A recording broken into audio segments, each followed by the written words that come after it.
Pues en México se presentó hoy el mensaje del presidente Andrés Manuel López Obrador y la entrega del informe, del tercer informe de gobierno al Congreso mexicano. Se instauró la nueva legislatura, se entregó el informe y se pronunció el mensaje que año con año se pronuncia en el Ejecutivo de México. Y bueno, pues hoy escuchamos a López Obrador con varios ángulos y asuntos de los cuales hablaremos esta noche desde el análisis. Vamos a ver qué piensan nuestros invitados, pues de este momento que es un momento de mitad de camino, como diría el propio título del libro del presidente López Obrador que acaba de empezar a circular. Y bueno, pues vamos a escuchar el análisis, la revisión del momento que vive México en materia especialmente política y de gestión de gobierno. Bueno, muchas cosas que decir.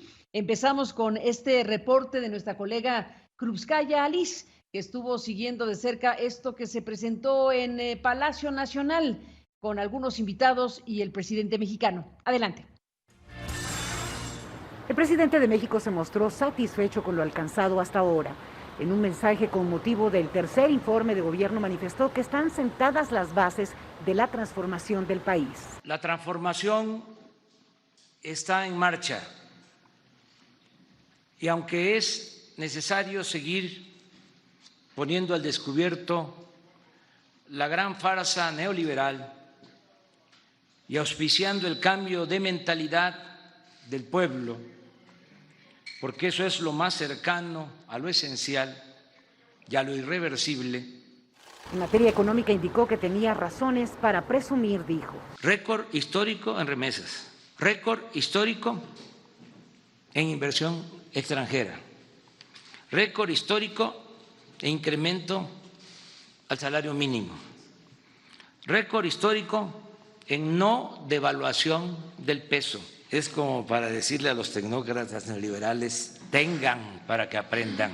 El mandatario llega a la mitad de su periodo con una aprobación que ronda el 62% según la consultora Oráculos, que realiza esta medición basados en distintas encuestas públicas.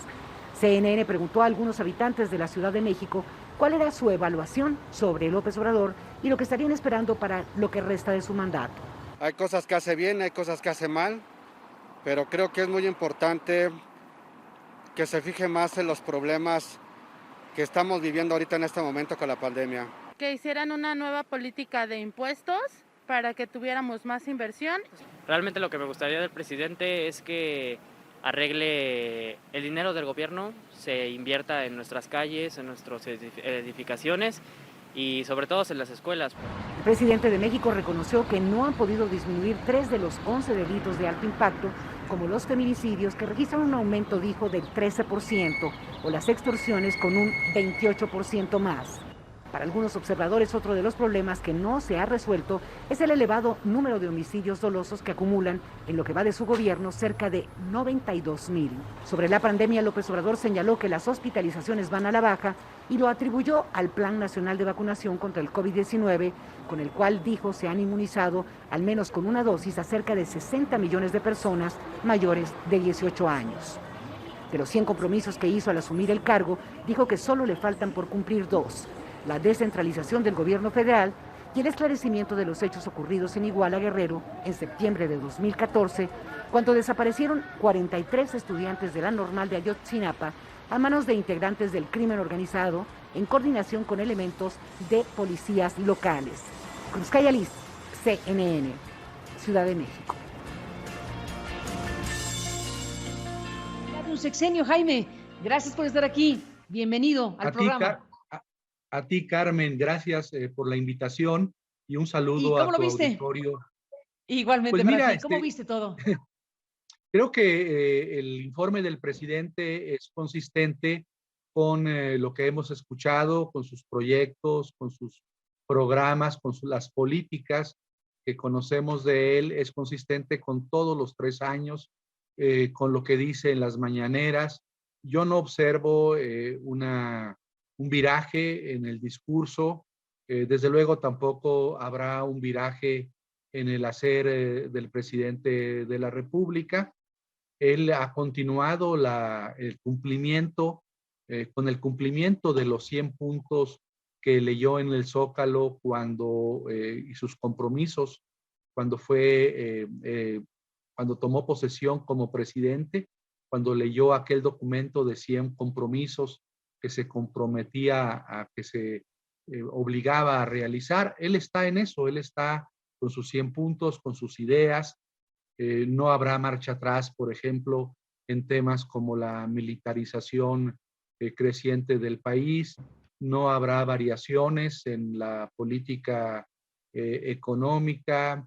No propondrá cambios espectaculares en la Constitución, salvo los que ya hemos escuchado, la propuesta de reforma energética en materia eléctrica, la propuesta para militarizar aún más la Guardia Nacional y esa propuesta que está llevando a meses posteriores en materia electoral. Pero bueno, es el mismo López Obrador, es la misma propuesta, es el mismo discurso, no hay una alteración en lo que conocemos o hemos conocido de él en estos 3 años. Aquí la pregunta sería, Jaime, desde luego, más allá de si es el mismo discurso, si son las mismas ideas que ha ido reiterando a lo largo de muchos años y de estos últimos 3 de gobierno, la pregunta es ¿qué ha logrado y qué no? ¿Qué ha logrado de lo que prometió esencialmente como una cuarta transformación, es decir, una transformación de régimen, que esa es la propuesta política principal de este gobierno? Mira, yo creo que sí ha sido exitoso en frenar algunas de los efectos más perniciosos de lo que se llama neoliberalismo, ¿no? Hoy lo dijo en el discurso, se han frenado las privatizaciones que se dieron, yo creo, en el pasado sin ton ni son. Eso es de alabarse, que se haya más cuidado con el patrimonio del Estado mexicano, con el patrimonio de la nación. Ha sido exitoso también en contener el excesivo endeudamiento de México, ¿no? No se ha contratado formalmente más deuda exterior. Ha sido muy exitoso y creo que es una de las cuestiones que van a perdurar de su régimen en haber incrementado sustancialmente el salario mínimo a favor de los mexicanos. Y hay otras cuestiones que son circunstanciales. Por ejemplo, el incremento de las remesas y también pues la solidez del peso, ¿no? Hoy anuncia que, y es verdad, que el Banco de México tiene una cifra, un monto muy importante de reservas de casi 200,000 millones de dólares, lo que fortalece a la moneda mexicana. Creo que en el rubro de los indicadores macroeconómicos, este gobierno ha sido exitoso y ha eliminado una buena parte de los efectos más perniciosos del modelo neoliberal. También encuentro que en asuntos como los de austeridad, como de combate a la corrupción, aunque no hay un avance muy sustancial, muy importante, pues sí ha habido logros en materia de combate a los privilegios, la reforma, por ejemplo, que derogó la posibilidad de condonar impuestos a las grandes empresas nacionales y transnacionales. En fin, en esos ámbitos de la austeridad, el saqueo que existía del patrimonio nacional, creo que lo ha logrado. Tal vez en materia anticorrupción se requieran mayores esfuerzos, pero bueno, ahí podemos decir que hay una aceptable política en esa materia. En los otros ámbitos, en lo que tú me preguntas, el cambio de régimen, pues yo no lo observo, porque bueno, cada quien entendemos lo que debe ser un cambio de régimen. Yo pensé que el presidente López Obrador, cuando iniciaba el sexenio, iba a impulsar reformas para que el ejercicio del poder público fuese más democrático, se iba a fortalecer al Congreso para que hubiese más mecanismos de control al poder público, pero bueno, hemos observado que por ahí no es el camino de la cuarta transformación. El presidente de la República ha concentrado el poder, no ha fortalecido el papel del Congreso como controlador del poder ejecutivo.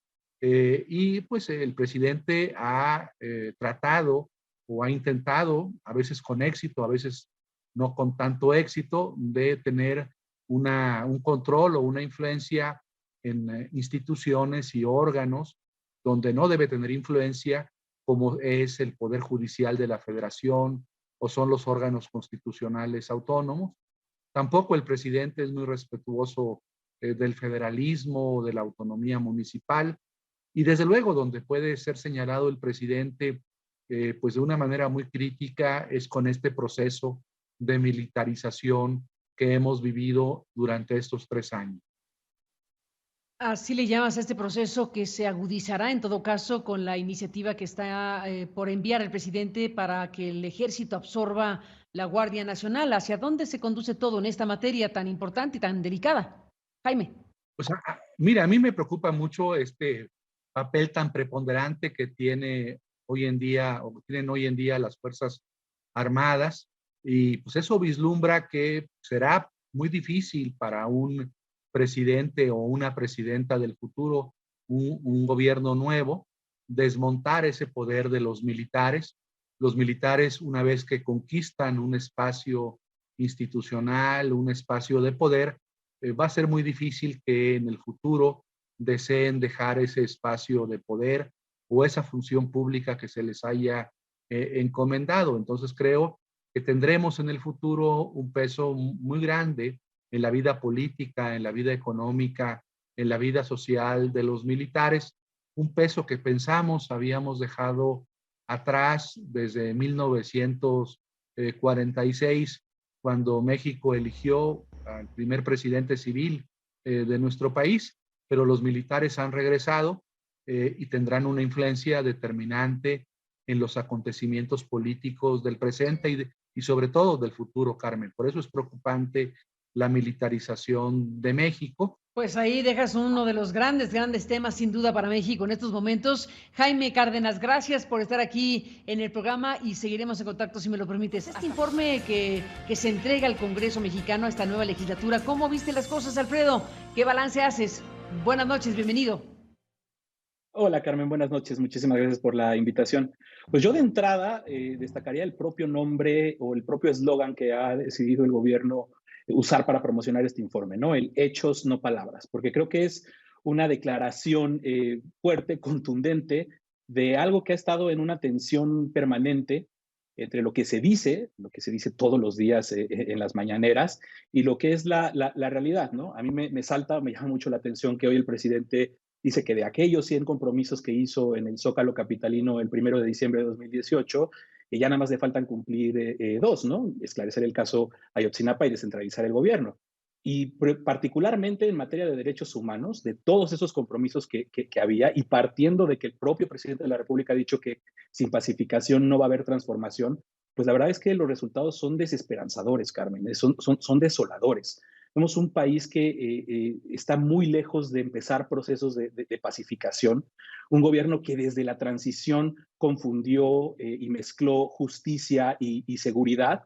Si tú recuerdas, cuando se crearon aquellos foros de paz, cuando se dijo que no se iba a crear una Guardia Nacional, cuando el propio presidente trataba de, o decía que iba a aterrizar esos compromisos que hizo con las víctimas de la violencia en este país, que creo que son el principal problema de este país, que es un país que sigue generando víctimas por miles cada año, por decenas de miles, que las desapariciones siguen. Cobra relevancia recordar que el presidente en 2018, en 2 ocasiones, la primera en la campaña, el 8 de mayo de 2018 y la segunda el 14 de septiembre, en ese evento que fue muy impactante con víctimas, les prometió los famosos mecanismos de justicia transicional.